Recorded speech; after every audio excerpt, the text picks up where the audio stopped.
Hello student, welcome to my channel. आइए आज की क्लास में कुछ महत्वपूर्ण अभिक्रियाएं देखते हैं जो नाम से पूछी जाती हैं।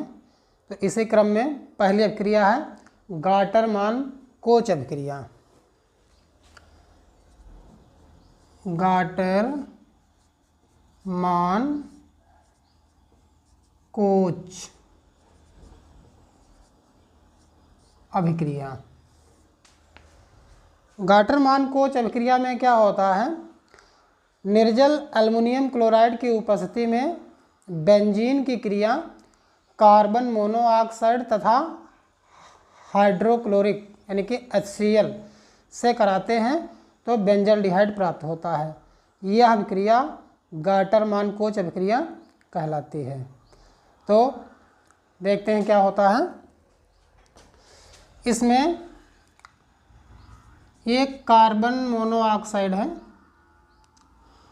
और इसकी क्रिया हम पहले HCl से कराते हैं।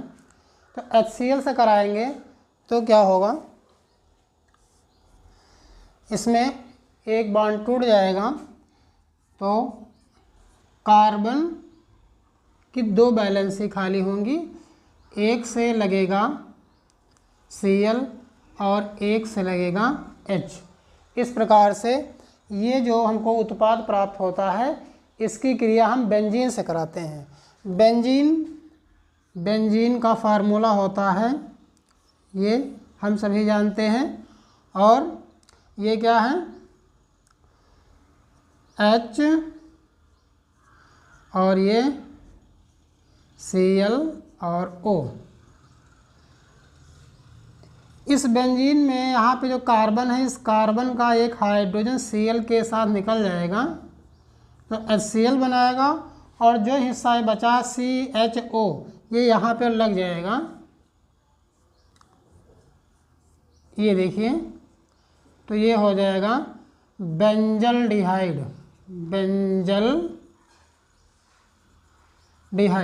पर यह क्रिया होगी एनहाइड्रस एल्युमिनियम क्लोराइड की उपस्थिति में। ये बात हमको ध्यान रखना होगा। रोजेनमुंड अपचयन अभिक्रिया में क्या होता है, इसमें भी एल्डिहाइड बनता है, पर कैसे बनेगा, इसमें हम अम्ल क्लोराइड लेते हैं। कोई अम्ल क्लोराइड लेंगे, अम्ल क्लोराइड का फार्मूला हो जाएगा RC और ये O और ये Cl। इसकी क्रिया हम कराते हैं पैलेडियम और बेरियम सल्फेट।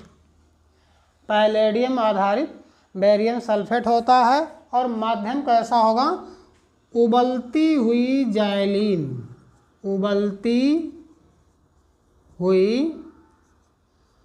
जाइलीन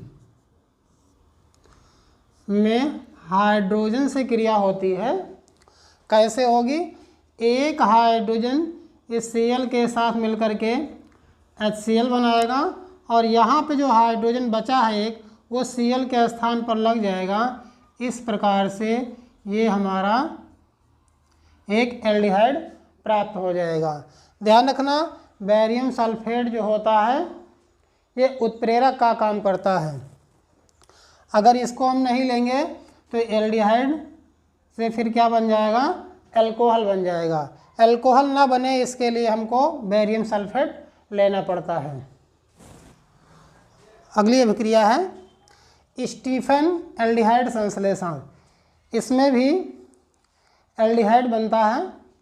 इसमें क्या होता है, SnCl2 अर्थात स्टेनस क्लोराइड और HCl के द्वारा किसी साइनाइड यौगिक का अपचयन कराते हैं और जो उत्पाद प्राप्त होता है वो जल अपघटन पर एल्डिहाइड देता है। यह अभिक्रिया स्टीफन एल्डिहाइड संश्लेषण कहलाती है। इसमें देखते हैं, ये हमारा एक हो गया साइनाइड, और क्या होगा इसमें SnCl2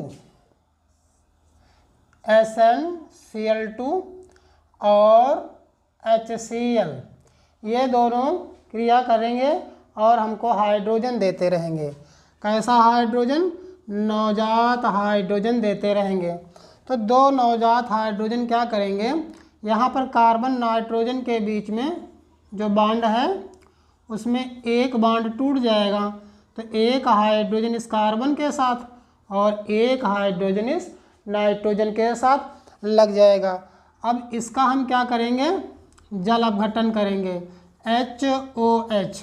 तो जहाँ पर NH होता है ये जल से हाइड्रोजन लेकर के अमोनिया बना लेता है, अर्थात ये दो हाइड्रोजन इस NH के साथ मिल जाएंगे तो अमोनिया बन जाएगा, और जो कार्बन की दो वैलेंसी खाली वहाँ से ये ऑक्सीजन जुड़ जाएगा और इस प्रकार से ये हमारा एक एल्डिहाइड प्राप्त हो जाएगा। तो ये बहुत इम्पॉर्टेंट समीकरण है और इनको आप लोग देख कर जाइएगा। अगली अभिक्रिया है गाटरमान एल्डिहाइड संश्लेषण। इसमें भी एल्डिहाइड बनता है।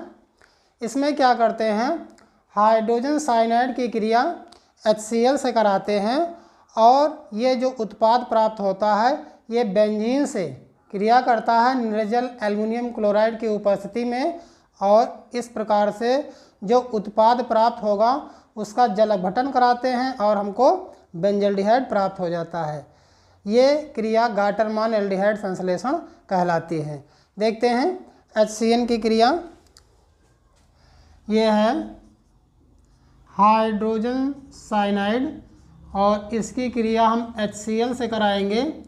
क्या होगा, कार्बन और नाइट्रोजन के बीच का जो बॉन्ड है, ट्रिपल बॉन्ड है, उसमें एक बॉन्ड टूट जाएगा। एक बॉन्ड के टूटने पर एक वैलेंसी कार्बन की एक नाइट्रोजन की खाली होगी। ध्यान रखना, कार्बन के साथ ये क्लोरीन लगेगा और हाइड्रोजन नाइट्रोजन के साथ लगेगा, और ये अब क्रिया करेगा बेंजीन से। बेंजीन से क्रिया करेगा कैसे, ये रहा आपका बेंजीन और ये क्या है CCl और NH।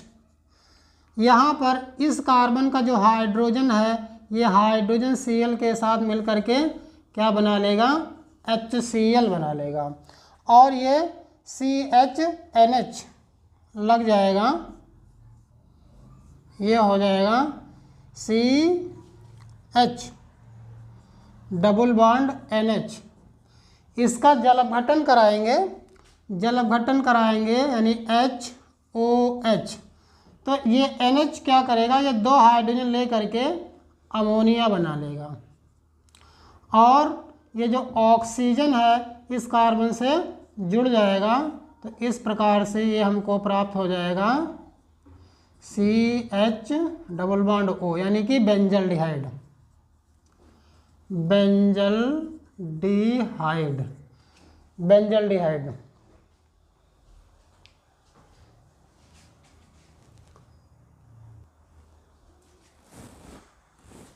अगली अभिक्रिया है गाटरमान अभिक्रिया। गाटरमान अभिक्रिया, गाटरमान एल्डिहाइड संश्लेषण, इसमें आपको थोड़ा सा अंतर है वो याद रखना होगा, अन्यथा जो पूछा जाएगा उसका सही जवाब आप नहीं दे पाएंगे, तो कंफ्यूज ना होइएगा, आप इनको अच्छे से देख लीजिएगा। गाटरमान अभिक्रिया में क्या होता है, इसमें हमको एक हेलोएरिन प्राप्त होता है। इसमें क्या करते हैं, कोई एरोमेटिक डाइअजोनियम लवण होता है, उसको हम कॉपर चूर्ण के साथ, कॉपर चूर्ण की उपस्थिति में HCl या HBr के साथ गर्म करते हैं तो क्लोरो या ब्रोमो बेंजीन प्राप्त होता है। देखते हैं इसका समीकरण कैसे होगा। ये हमारा रहा एक एरोमेटिक डाईएजोनियम लवण जिसका नाम है बेंजीन डाईएजोनियम क्लोराइड। इसकी क्रिया हम कराते हैं HBr से, लेकिन ये क्रिया होगी कॉपर चूर्ण की उपस्थिति में। कॉपर चूर्ण की उपस्थिति में क्रिया होगी। कैसे होगी? ये हाइड्रोजन Cl को लेकर के HCl के रूप में अलग हो जाएगा और यहाँ से ये N2 भी निकल जाएगा और ये Br यहाँ लग जाएगा। तो इस प्रकार से ये हमको प्राप्त हो गया ब्रोमोबेंजीन। यदि यहाँ पर हम HCl लेते हैं तो हमको यहाँ जो उत्पाद प्राप्त होगा वो क्या होगा? क्लोरोबेंजीन होगा। और इसी प्रकार से वो भी अभिक्रिया होगी। तो मुझे उम्मीद है आप अच्छे से समझ पाए होंगे। यदि मैंने थोड़ा जल्दी में बता दिया है तो आप वीडियो को रोक करके आप समझ सकते हो या दोबारा देख सकते हो। और बहुत इम्पॉर्टेंट अभिक्रियाएं हैं। तो आज की क्लास में इतना ही। फिर आपको 7 मार्च से पहले एक और वीडियो मिल जाएगा जिसमें बहुत इम्पॉर्टेंट समीकरण होंगे और मुझे उम्मीद है आप ये सब पढ़ कर जाएंगे और यही सब पेपर में आएगा। पेपर देने के बाद आपको पछताना ना पड़े, इसलिए मैं आपसे कहता हूँ इनको एक बार अच्छे से तैयार करके जाइएगा। फिर मिलते हैं अगली क्लास में, तब तक के लिए धन्यवाद।